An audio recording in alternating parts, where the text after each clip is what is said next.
ગુજરાત માધ્યમિક અને ઉચ્ચતર માધ્યમિક શિક્ષણ બોર્ડ વિનિયમ 1974 સુધારા સમિતિમાં કચ્છ જિલ્લા શિક્ષણ અધિકારીશ્રીની સભ્ય તરીકે નિયુક્તિ. અખિલ ભારતીય રાષ્ટ્રીય શૈક્ષિક મહાસંઘ કચ્છ દ્વારા તેમને અભિનંદન સહ હાર્દિક શુભકામનાઓ પાઠવવામાં આવી. ગુજરાત માધ્યમિક અને ઉચ્ચતર માધ્યમિક શિક્ષણ બોર્ડ ગાંધીનગરની રચના ગુજરાત માધ્યમિક અને ઉચ્ચતર માધ્યમિક શિક્ષણ અધિનિયમ 1972ની કલમ 3 હેઠળ કરવામાં આવેલ હતી. આ અધિનિયમની જોગવાઈઓના અસરકારક અમલીકરણ માટે કલમ 53 હેઠળ ગુજરાત માધ્યમિક શિક્ષણ વિનિયમો 1974 ઘડવામાં આવેલ હતા. જો કે તેમાં જરૂર જણાયે વખતોવખત સુધારા પણ કરવામાં આવેલ હતા. તેમાં છતાં ઘણીબધી જોગવાઈઓની સ્પષ્ટતા ન હોવાના કારણે નામદાર હાઈકોર્ટ તેમજ ટ્રિબ્યુનલમાં સરકાર પક્ષે બચાવની યોગ્ય કાર્યવાહી થઈ શકતી ન હતી તેમજ બિનજરૂરી ગૂંચવણો ઊભી થતી હતી. આ ગૂંચવણના કારણે કેસનો સમયસર નિકાલ થઈ શકતો ન હતો અને સરકાર પક્ષે નાણાકીય ભારણ વધતું જણાતું હતું.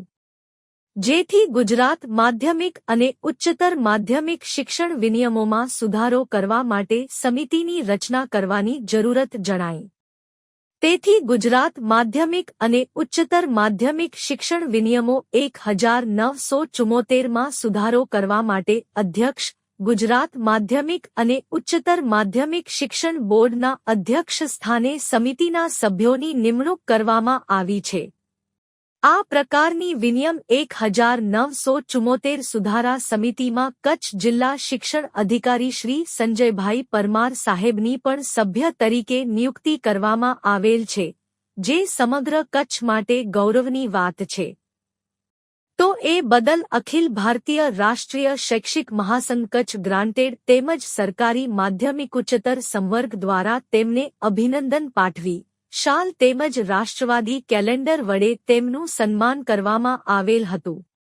આ તકે રાષ્ટ્રીય શૈક્ષિક મહાસંઘ માધ્યમિક સરકારી રાજ્ય તેમજ જિલ્લા અધ્યક્ષ નયનભાઈ વાંઝા, જિલ્લા માધ્યમિક ગ્રાન્ટેડ અધ્યક્ષ તેમજ પ્રાંત સહસંગઠન મંત્રી અલ્પેશભાઈ જાની, જિલ્લા સરકારી માધ્યમિક મહામંત્રી શૈલેન્દ્રસિંહ જાડેજા, માધ્યમિક ગ્રાન્ટેડ વરિષ્ઠ ઉપાધ્યક્ષ ચેતનભાઈ લાખાણી, કોષાધ્યક્ષ કીર્તિભાઈ પરમાર ઉપસ્થિત રહેલ હતા.